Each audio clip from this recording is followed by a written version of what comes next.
Nga, yung ating batas nga, sinasabi nga, dahil sa mga comma na yan, ay ang mahalaga, state party po ang mag-a-apply ng extradition. Eh wala ho tayong treaty sa state party o sa ICC kasi nga, inatras po ng President Duterte. Bakit pa natin sinurinder? Bakit pa natin Kasi yun po yung sinasabi ng batas eh. May surrender. May Yun po yung surrender. sinasabi. Opo. Ayun, that's what the law says. The law may be harsh, but it is the law.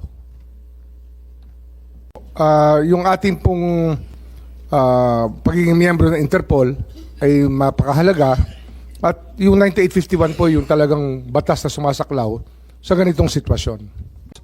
The DOJ is deemed a competent judicial authority by the ICC.